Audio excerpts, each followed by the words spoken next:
You make decisions you never thought you'd make.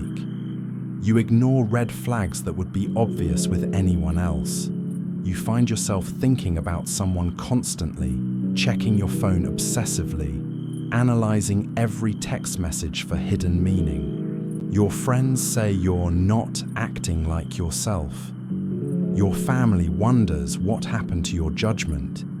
You wonder the same thing, but you can't seem to stop. This isn't a character flaw or a sign of weakness. This is your brain on love, one of the most powerful neurochemical experiences humans can have, and one of the least understood in terms of its psychological effects. Love doesn't just change how you feel. It fundamentally alters how your mind processes information, makes decisions, forms memories, and evaluates risks. The person you become when you're in love is neurologically different from the person you are when you're not. But here's what most people don't realize. There are different types of love, each with distinct effects on your brain and behavior. The love you feel for a new romantic partner operates through completely different neural pathways than the love you feel for a long-term partner, which operates differently from the love you feel for family members or close friends. Understanding these differences isn't just academically interesting, it's practically essential, because when you understand how love affects your mind, you can make better decisions about relationships, recognize when neurochemical effects are clouding your judgment, and build healthier patterns of connection that enhance rather than compromise your psychological well-being. Why do people make such dramatically different choices when they're in love? What's actually happening in your brain when you fall for someone? And how can you harness the positive effects of love while protecting yourself from its potential psychological risks? The answers reveal that love is far more complex and more powerful than most people realize. I love the Smiths. Sorry? I said I love the Smiths. You've good taste in music. You like the Smiths? Yeah. To die by your side is such a heavenly way to die. I love them.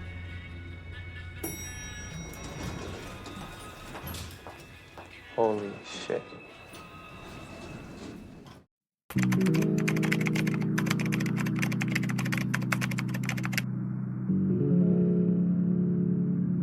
The neurochemistry of attraction. When you first meet someone who sparks romantic interest, your brain launches a complex neurochemical cascade that's designed to focus your attention, increase your motivation, and override normal risk assessment processes. Understanding this cascade explains why early romantic attraction can feel so overwhelming and why it often leads to decisions that seem irrational in retrospect. The process begins with dopamine, the neurotransmitter associated with reward-seeking and motivation. When you encounter someone your brain categorizes as a potential romantic partner, dopamine levels in your reward pathways spike dramatically. This isn't just a mild increase. Functional brain imaging shows dopamine activation during early attraction that rivals levels seen in cocaine addiction. This comparison isn't metaphorical. The same neural circuits that drive addictive behaviors are active during early romantic attraction. The ventral tegmental area and nucleus, accumbens, brain regions central to addiction, become hyperactive when you're looking at photos of someone you're attracted to, or even just thinking about them. This dopamine surge creates several psychological effects that explain common early relationship behaviors. First, it increases what psychologists call intrusive thinking.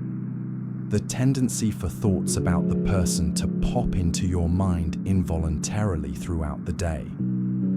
You might find yourself thinking about them while trying to work, during conversations with other people, or right before falling asleep. Second, dopamine elevation enhances focused attention. Your brain becomes hyper-attuned to information related to the object of your attraction. You notice when they're online, remember details from conversations that you might normally forget, and find yourself analyzing their behavior for signs of reciprocal interest. This focused attention can feel obsessive because neurologically, it resembles obsessive patterns. Third, the dopamine system increases motivation and energy directed toward romantic goals. You might find yourself staying up late texting, traveling long distances to see them, or spending money on gifts or dates in ways that would normally feel excessive. The motivation feels natural and justified because your reward system is generating powerful drive states. But dopamine is only part of the early attraction story. Norepinephrine, associated with alertness and arousal, also increases dramatically. This creates the physical sensations people associate with early attraction: increased heart rate, heightened awareness, difficulty sleeping, and sometimes loss of appetite. Norepinephrine elevation also affects memory formation. Experiences involving the person you're attracted to get encoded more strongly than normal experiences, which is why early romantic memories often feel particularly vivid and emotionally significant. Your brain is literally tagging these experiences as important enough to remember in detail. The third major neurochemical player is phenylethylamine, which creates feelings of euphoria and emotional intensity. PEA levels can remain elevated for months during early attraction, contributing to the sense that this relationship feels different from previous ones and that the connection is uniquely special. These three neurochemicals work together to create what researchers call attraction addiction, a state where pursuing romantic connection becomes the brain's top priority, often overriding other considerations like compatibility, practical concerns, or even personal safety. Understanding this neurochemistry is crucial because it explains why early attraction can feel so compelling while also being psychologically risky. Your brain is designed to pursue romantic connection intensely, but it's not necessarily designed to evaluate the wisdom of specific romantic choices. The same neurochemical processes that help humans form pair bonds can also lead to poor decision-making when the object of attraction isn't actually a good match. This doesn't mean early attraction is bad or should be avoided. These neurochemical processes serve important functions in human bonding and can lead to deeply satisfying long-term relationships. But understanding what's happening in your brain during early attraction can help you make more conscious choices about how to respond to these intense feelings. The key insight is that early attraction creates a temporary altered state of consciousness. You're not thinking less clearly because you're weak or naive. You're thinking differently because your brain chemistry has changed. Recognizing this allows you to appreciate the intensity of early attraction, while also maintaining some perspective about important decisions that might have long-term consequences. The psychology of attachment styles. While neurochemistry explains the immediate effects of attraction, attachment psychology explains why different people experience and express love in dramatically different ways. Your attachment style, formed through early relationships with caregivers, creates neural patterns that influence how your brain processes romantic connection throughout your life.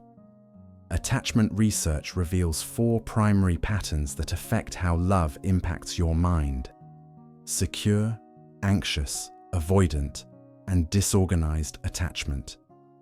Each style creates different neurological responses to romantic situations, different decision-making patterns, and different vulnerabilities to relationship-related psychological distress.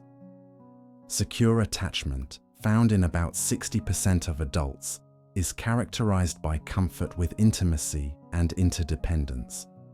When securely attached people fall in love, their brains show balanced activation of both reward systems and prefrontal control regions. This means they experience the neurochemical highs of attraction while maintaining access to rational decision-making processes. Securely attached individuals tend to make more consistent relationship choices across different partners because their attachment system isn't driving extreme behaviors. They can enjoy early attraction intensity without losing perspective about compatibility factors, and they typically maintain friendships and other interests even when deeply in love.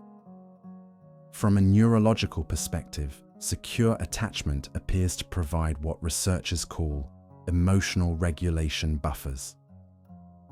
When securely attached people encounter relationship stress or uncertainty, their brains show effective communication between emotional centers and prefrontal regions, allowing them to process difficult feelings without being overwhelmed by them.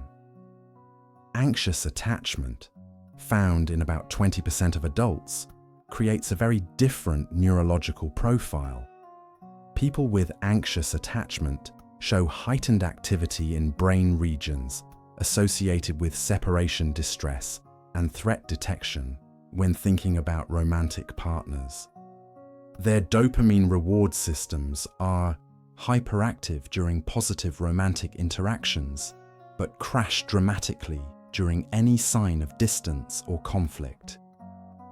This neurological pattern explains common anxious attachment behaviors: checking phones obsessively, analyzing partner behavior for signs of rejection, seeking constant reassurance, and experiencing intense distress during normal relationship conflicts or temporary separations. When anxiously attached people fall in love, their brains often show what researchers call reward system dysregulation. The highs feel higher and the lows feel lower than what securely attached people experience. This can create addiction-like patterns where the relationship becomes the primary source of emotional stability, and any threat to the relationship triggers panic responses. Avoidant attachment, also found in about 20% of adults, creates nearly opposite neurological patterns.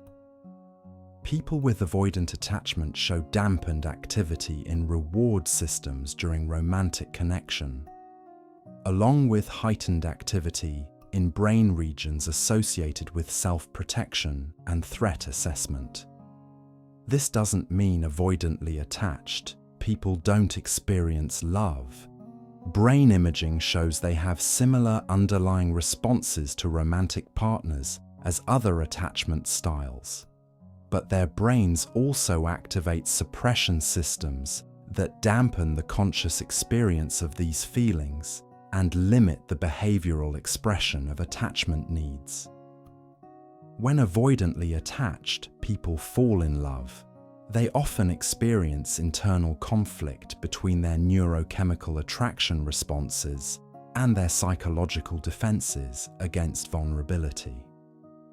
This can create relationships where deep connection exists alongside emotional distance, or patterns where intimacy is followed by withdrawal. Disorganized attachment, found in about 5 to 10% of adults, combines features of both anxious and avoidant patterns in ways that can be particularly challenging.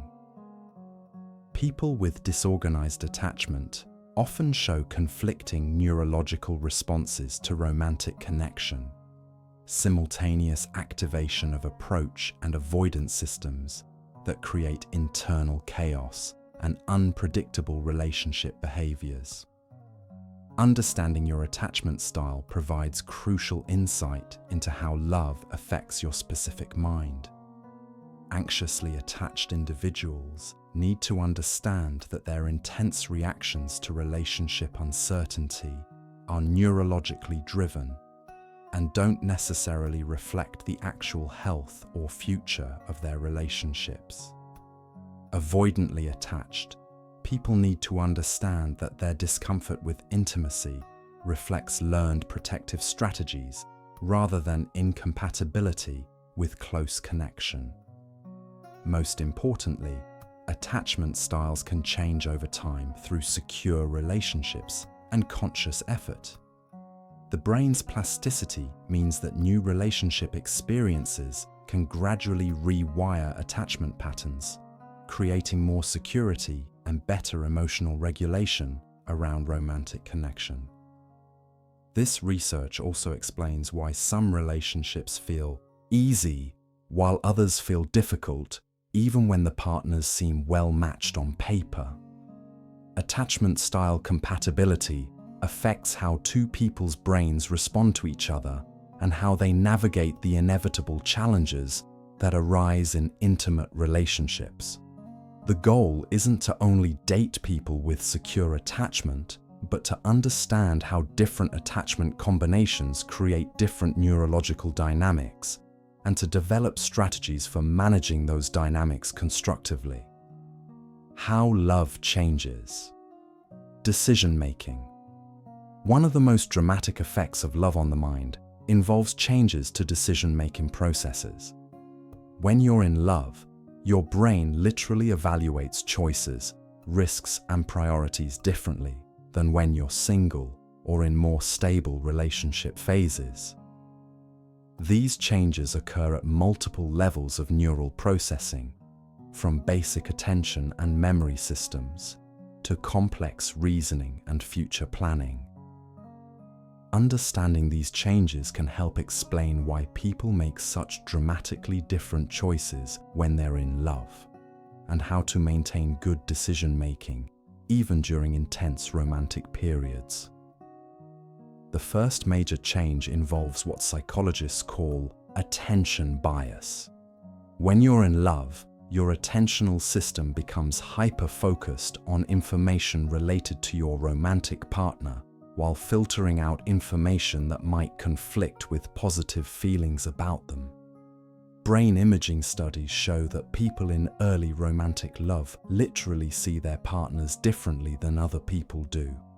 When looking at photos of their romantic partner, their brains show increased activation in reward regions and decreased activation in areas associated with critical evaluation and social judgment. This means that qualities that might be concerning in a friend or colleague, like inconsistency, self-centeredness, or poor judgment, may be overlooked, minimized, or even interpreted positively when displayed by someone you're in love with. Your brain is unconsciously filtering information to maintain positive feelings about your romantic partner. This attention bias extends to memory formation and recall. You're more likely to remember positive interactions with your partner and less likely to remember negative ones, not because you're deliberately forgetting, but because your brain's memory systems are unconsciously prioritizing information that supports your romantic attachment. The second major change involves risk assessment. The same brain regions that normally evaluate potential negative consequences of decisions show dampened activity when those decisions relate to your romantic partner.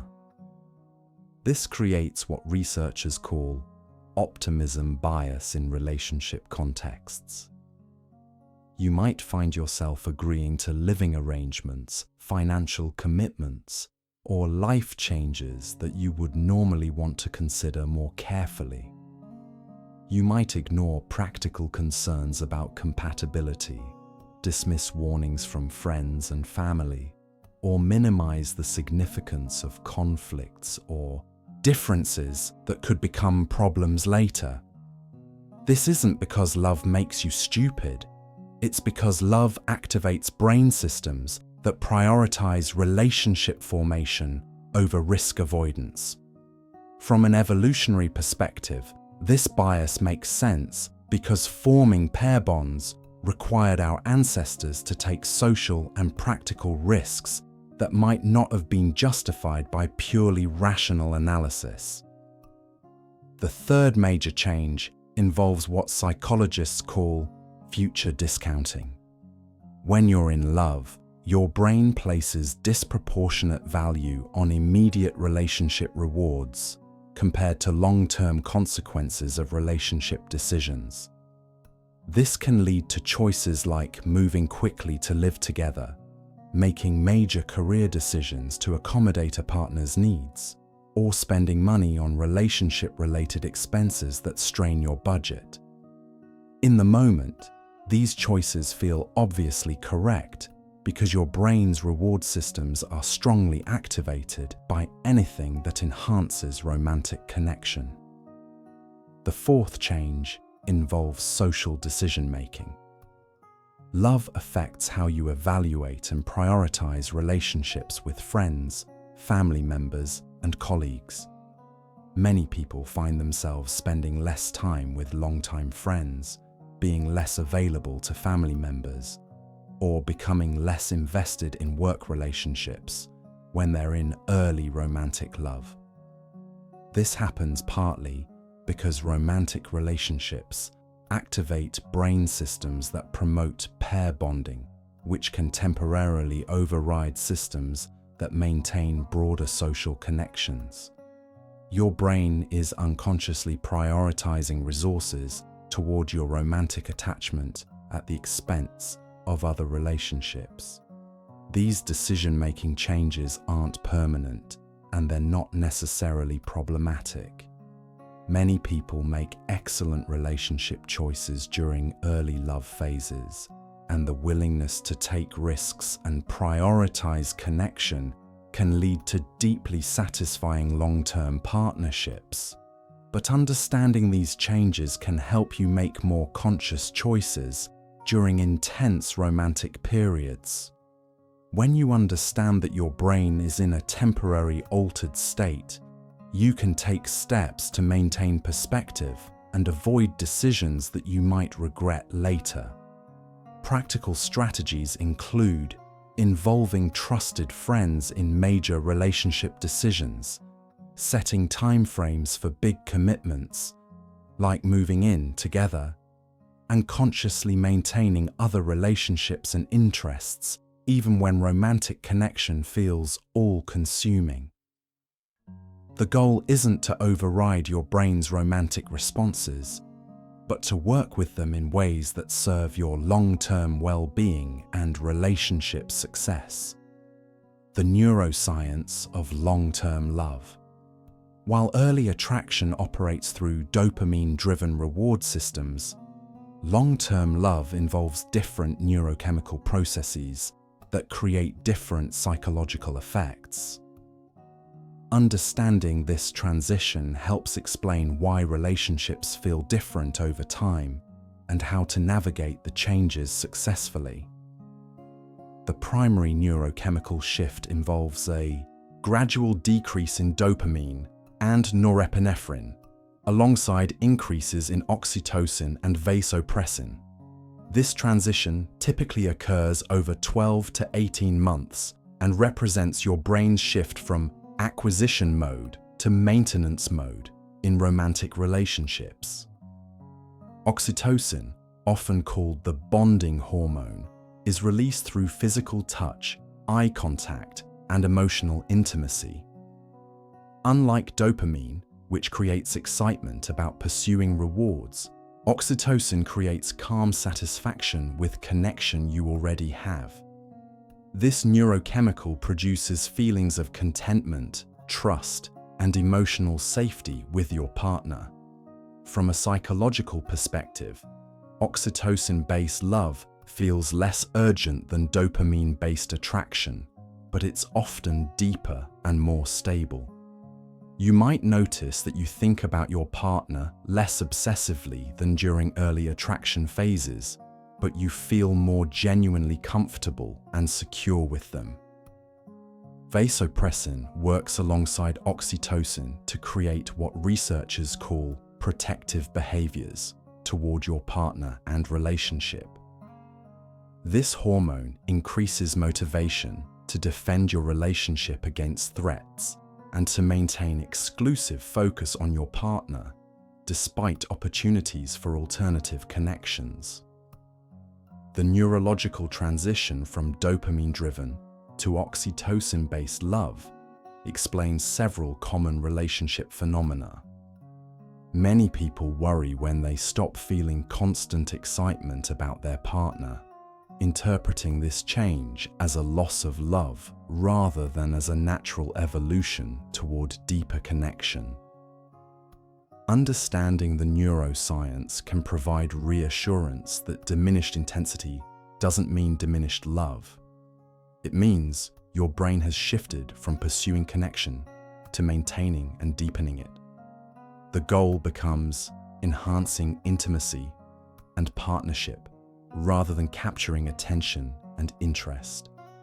However, this neurochemical transition also creates psychological challenges.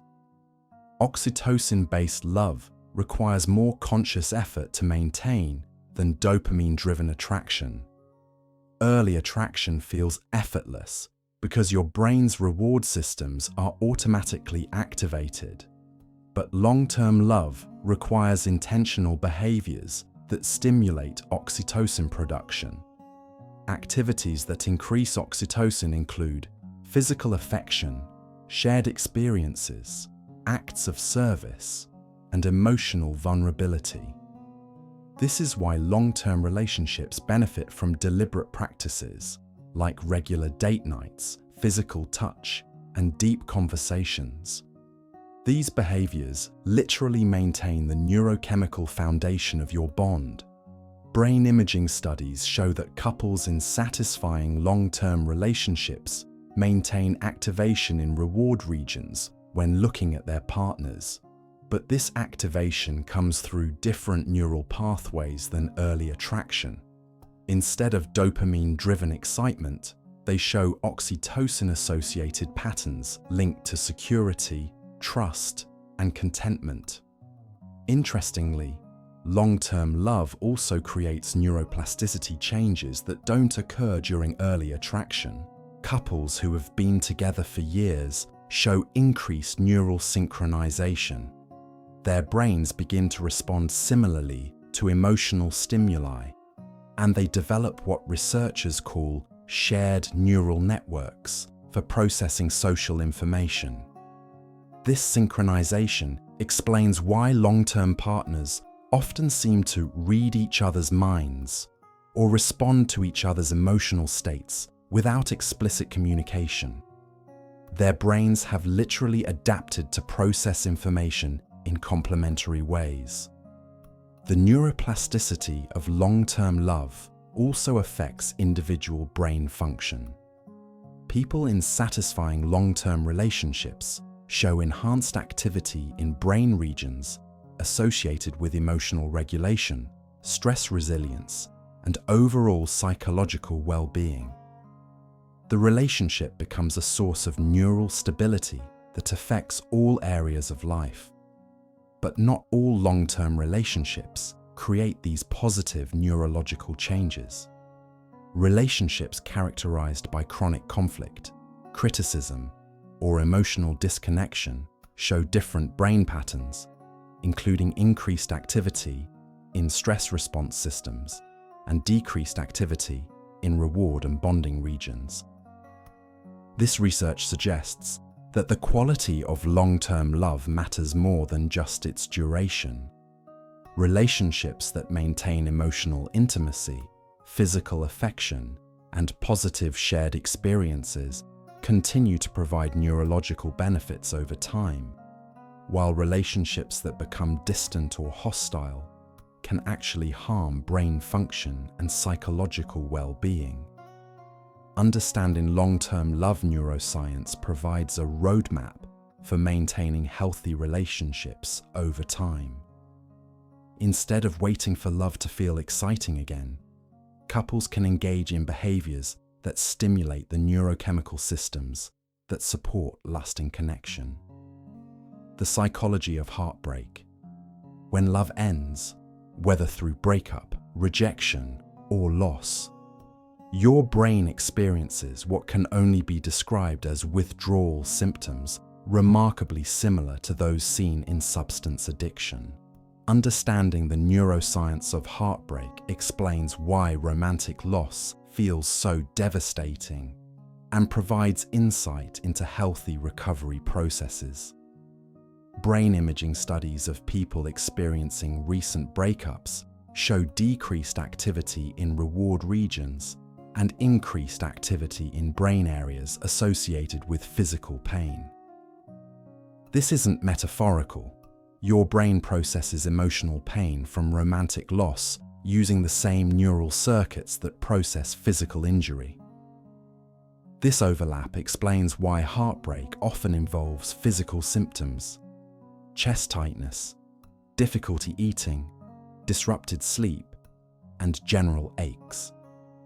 Your nervous system is responding to romantic loss as if you've suffered physical trauma, which triggers stress hormones and inflammatory responses throughout your body. The pain of heartbreak also involves what researchers call withdrawal from reward. If your brain became accustomed to regular dopamine releases associated with romantic interaction, the sudden absence of those rewards creates a neurochemical imbalance similar to drug withdrawal. This explains several common heartbreak behaviors that might otherwise seem irrational. Checking your ex-partner's social media, driving by places you used to go together, or listening to songs that remind you of them are all attempts by your reward system to recapture neurochemical experiences it has become dependent on. The obsessive thinking that characterizes early heartbreak also has a neurological basis. The same brain regions that created intrusive thoughts during early attraction become hyperactive during breakups, but now they're focused on loss rather than pursuit. Your mind becomes involuntarily preoccupied with analyzing what went wrong, imagining different outcomes, or planning ways to restore the connection. Understanding heartbreak neuroscience reveals why certain recovery approaches are more effective than others. Strategies that help regulate brain chemistry and rebuild reward systems independent of the lost relationship tend to be more successful than approaches that focus only on emotional processing or cognitive analysis. Physical exercise is particularly effective for heartbreak recovery because it stimulates production of endorphins and other neurochemicals that can help rebalance systems disrupted by romantic loss. Many people discover that maintaining consistent exercise routines significantly improves their emotional stability during difficult breakups. Social connection with friends and family also provides crucial neurochemical support during heartbreak recovery. Oxytocin released through platonic physical affection and emotional support can help stabilize your nervous system, while dopamine from social activities can begin rebuilding reward pathways that aren't dependent on romantic connection. Creative activities, meaningful work, and new learning experiences serve similar functions by engaging reward and meaning-making systems in your brain. The goal isn't to distract yourself from heartbreak, but to help your brain remember that it can generate positive neurochemical experiences from sources other than romantic love. However, heartbreak recovery also requires processing grief and loss, which involves different brain systems than reward regulation. The anterior cingulate cortex and insula, regions associated with emotional processing and self-awareness, need to integrate the reality of relationship loss before complete healing can occur. This processing typically involves waves of sadness, anger, confusion, and acceptance that may cycle repeatedly before resolution. Understanding that this emotional variability reflects normal brain processing can help prevent the additional suffering that comes from judging your heartbreak responses as excessive or pathological. Research shows that most people experience significant improvement in heartbreak symptoms within 6 to 12 weeks, though complete emotional recovery often takes longer.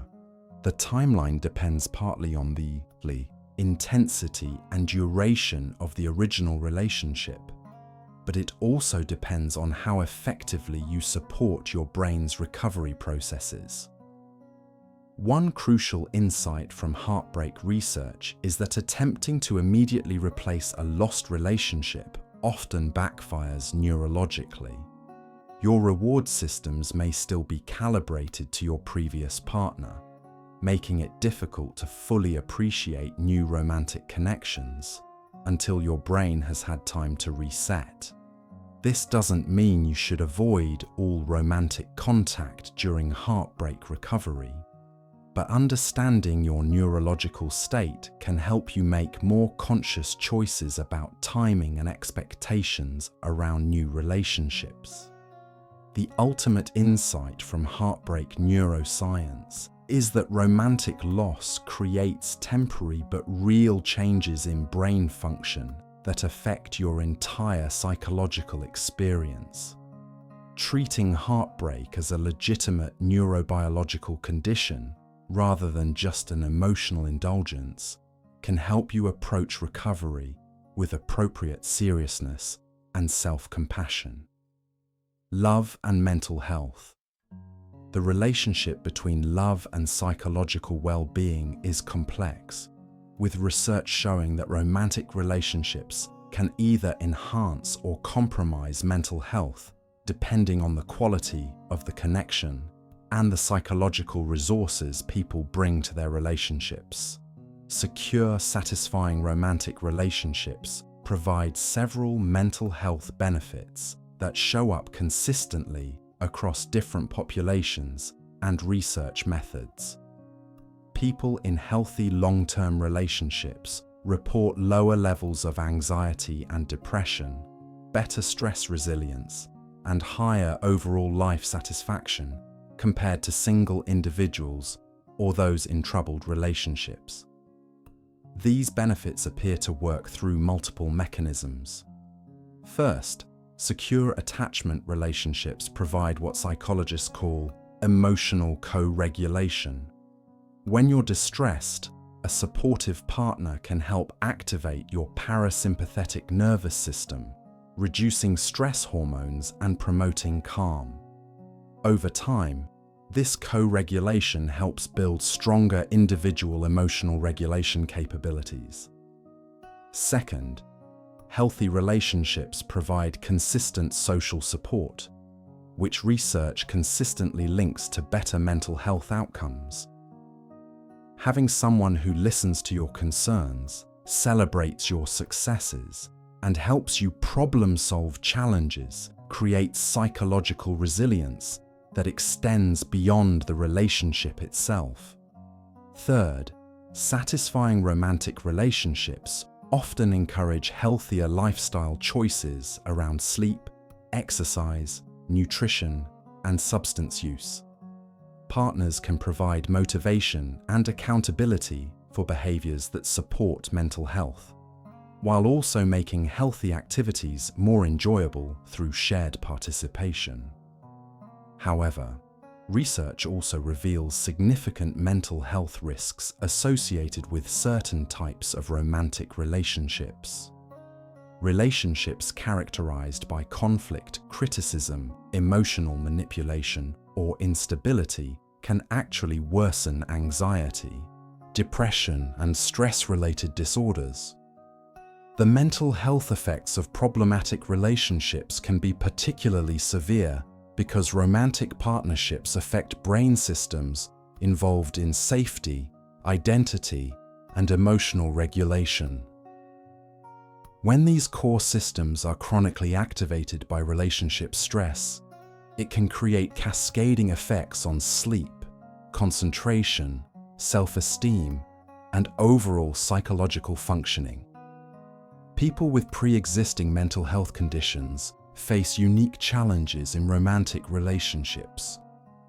Depression can make it difficult to maintain the emotional availability and social energy that relationships require, while anxiety can create excessive worry about partner loyalty and relationship security. But mental health conditions also affect how love impacts the mind. Depression can dampen the brain's response to positive romantic experiences, making it harder to feel the joy and connection that sustain relationships. Anxiety can intensify the neurochemical effects of early attraction, creating overwhelming obsession or panic about relationship outcomes. Understanding these interactions is crucial for anyone navigating romance while managing mental health challenges. Professional treatment for underlying conditions often improves relationship functioning, while healthy relationships can provide significant support for mental health recovery. Research also shows that relationship skills can be learned and improved, which means that people can develop capabilities that allow them to experience the mental health benefits of love while minimizing the risks. Skills like emotional communication, conflict resolution, and boundary setting can be developed through therapy, self-help resources, or relationship education programs. One particularly important insight from research on love and mental health involves the difference between relationship dependence and relationship interdependence. Healthy relationships involve interdependence. Partners support each other while maintaining individual identities and coping resources. Relationship dependence, where one or both partners become psychologically reliant on the relationship for basic emotional stability, typically creates mental health problems rather than solving them. Dependent relationships often involve cycles of anxiety, conflict, and emotional volatility that exhaust both partners. The goal is developing what researchers call secure interdependence, the ability to maintain your psychological well-being independently, while also being able to give and receive support within romantic relationships. This balance provides maximum mental health benefits while minimizing relationship-related psychological risks. For people with mental health conditions, this might mean ensuring that you have professional support, self-care practices, and social connections outside your romantic relationship. For everyone, it means developing individual interests, friendships, and coping skills that aren't dependent on romantic connection. The ultimate insight is that love can be either a powerful resource for mental health or a significant source of psychological distress, depending on how it's approached and managed. Understanding your own psychological patterns and developing healthy relationship skills can help ensure that love enhances rather than compromises your mental well-being. The cultural psychology of love. The effects of love on your mind are significantly influenced by cultural messages about what love should look like, how relationships should function, and what behaviors are appropriate expressions of romantic feelings. These cultural frameworks shape your brain's interpretation of romantic experiences in ways that can either support or undermine relationship success. Western culture often promotes what researchers call passionate love idealization, the belief that intense romantic passion is the highest form of love and that relationships should maintain this intensity indefinitely. This cultural framework can create unrealistic expectations that make normal relationship transitions feel like failures. When your brain naturally shifts from dopamine-driven attraction to oxytocin-based bonding, cultural messages about keeping the spark alive can make you interpret this neurological evolution as a problem to be solved rather than a healthy development to be appreciated. Media representations of love often focus on early attraction phases while providing little modeling of what healthy long-term relationships actually look like. This leaves many people psychologically unprepared for the work and growth that sustaining love requires, and can create anxiety when relationships don't match unrealistic media portrayals. Cultural messages about gender and love also affect how your brain processes romantic experiences.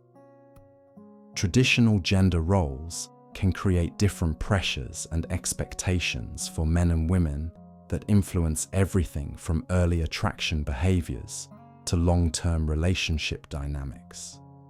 Research shows that people who feel pressure to conform to rigid gender roles in relationships often experience more relationship stress and less satisfaction, compared to those who feel free to express their authentic personalities and needs, regardless of gender expectations. Cultural attitudes toward independence versus interdependence also significantly affect relationship psychology. Cultures that emphasize individual achievement and self-reliance often struggle with the vulnerability and mutual dependence that intimate relationships require. People from highly individualistic cultures may experience internal conflict between their desires for romantic connection and cultural messages that equate emotional needs with weakness. This conflict can prevent the kind of emotional intimacy that creates secure attachment and relationship satisfaction. Religious and spiritual frameworks provide another layer of cultural influence on love psychology. Some religious traditions offer valuable guidance around commitment, forgiveness, and service to others that can enhance relationship satisfaction. Others may promote beliefs about relationships that conflict with psychological research on healthy relationship dynamics. Understanding your own cultural influences helps you evaluate which messages serve your relationship well-being and which might be creating unnecessary conflict or expectations. This isn't about rejecting your cultural background, but about consciously choosing which cultural elements to embrace and which to modify based on your individual values and circumstances. Social media creates new cultural pressures around love and relationships that previous generations didn't face. The pressure to present your relationship as consistently happy and exciting can create anxiety about normal relationship challenges and conflicts. Constant exposure to other people's relationship highlight reels can also create comparison-based insecurity about your own relationship. Your brain may interpret your partner's normal human flaws as problems when compared to the curated presentations you see online. Economic factors also influence relationship psychology in ways that vary across cultures and historical periods. Financial stress can activate threat detection systems in your brain that make romantic partnership feel less safe and satisfying. Economic uncertainty can make long-term commitment feel risky rather than desirable.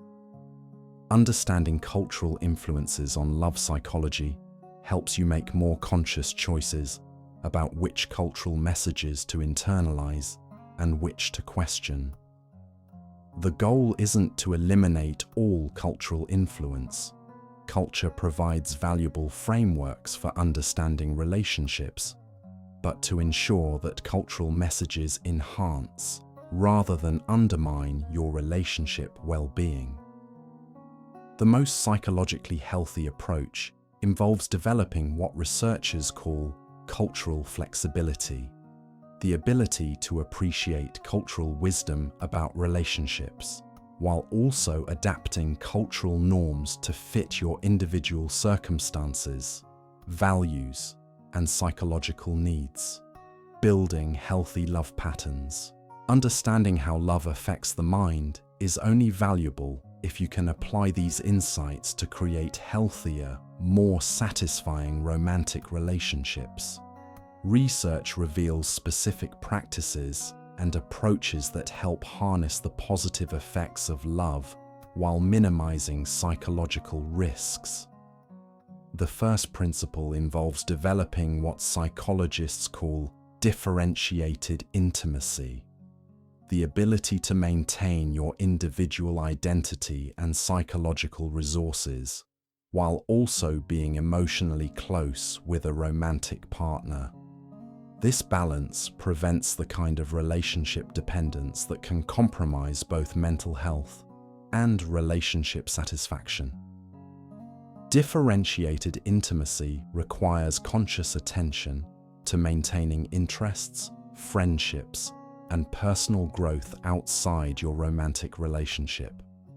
This isn't about creating distance from your partner, but about ensuring that you bring a full, developed self to your romantic connection rather than expecting your partner to complete or fix you. The second principle involves neurochemical awareness. Understanding when your brain chemistry is likely affecting your judgment and making conscious accommodations for these effects. During early attraction phases, this might mean avoiding major life decisions until the neurochemical intensity settles. During conflict periods, it might mean taking breaks to allow stress hormones to decrease before attempting resolution. Neurochemical awareness also involves recognizing that different relationship phases require different approaches. Early attraction benefits from excitement and novelty, while long-term love benefits from consistency, intimacy, and shared meaning. Trying to maintain early relationship intensity indefinitely often backfires because it works against natural neurological evolution. The third principle involves secure communication patterns, ways of expressing needs, concerns, and feelings that enhance rather than threaten emotional connection. Research consistently shows that how couples communicate during conflict predicts relationship success more than the specific issues they're dealing with. Secure communication involves expressing your own emotional experience without attacking your partner's character, listening to understand rather than to defend, and approaching relationship problems as challenges to solve together rather than battles to win. The fourth principle involves intentional oxytocin cultivation, deliberately engaging in behaviors that stimulate the neurochemical systems that support long-term bonding. This includes regular physical affection, shared experiences, acts of service, and emotional vulnerability. Many couples unconsciously decrease these bonding behaviors over time, then wonder why their emotional connection weakens. Understanding that love requires ongoing neurochemical maintenance helps couples prioritize behaviors that actually strengthen their bond rather than just hoping their connection will maintain itself. The fifth principle involves attachment security building, gradually developing more secure patterns of emotional connection, regardless of your starting attachment style. This happens through consistent experiences of emotional safety, responsiveness, and reliability with your partner over time. Building attachment security requires both partners to be willing to be vulnerable and to respond supportively when their partner is vulnerable. This process can feel risky, especially for people with anxious or avoidant attachment histories, but it's essential for creating the kind of relationship that enhances rather than stresses your psychological well-being. The sixth principle involves realistic love expectations, understanding what romantic relationships can and cannot provide in terms of psychological fulfillment. Love can enhance your mental health, provide emotional support, and create deep meaning, but it cannot solve underlying psychological issues or provide your entire sense of identity and worth. Maintaining realistic expectations prevents the kind of relationship disappointment that occurs when you expect romantic love to fix problems that require individual attention, professional support, or broader life changes. The seventh principle involves relationship skill development, consciously learning and practicing capabilities that support healthy romantic connection. Like any other life skill, relationship skills can be improved through education, practice, and feedback. These skills include emotional regulation, effective communication, conflict resolution, empathy, boundary setting, and intimacy building. Many people assume these skills should come naturally, but research shows they benefit significantly from deliberate learning and practice. Implementing these principles doesn't require perfect execution or constant vigilance. The goal is developing enough awareness and skill to navigate relationship challenges constructively and to create patterns that support both individual well-being and relationship satisfaction over time. The ultimate insight is that healthy love requires both understanding how love affects your mind and developing skills to work with these effects constructively. When you combine neurochemical awareness with relationship skills and realistic expectations, you can create romantic connections that truly enhance your life rather than complicating it. Love will always involve some psychological risk. Opening your heart to another person requires vulnerability that can lead to disappointment or pain. But understanding how love works psychologically allows you to take these risks more consciously and to build relationships that are worth the vulnerability they require. The goal isn't to protect yourself from love's effects, but to engage with them skillfully, creating connections that provide genuine intimacy, support, and growth, while also maintaining your psychological well-being and individual development. When you understand how love affects the mind, you can choose relationships and relationship behaviors that bring out the best in both your neurochemistry and your psychology, creating partnerships that enhance, rather than compromise, your mental health and life satisfaction. This understanding transforms love from something that happens to you into something you actively participate in creating, maintaining the wonder and depth of romantic connection, while also ensuring it serves your overall well-being and growth.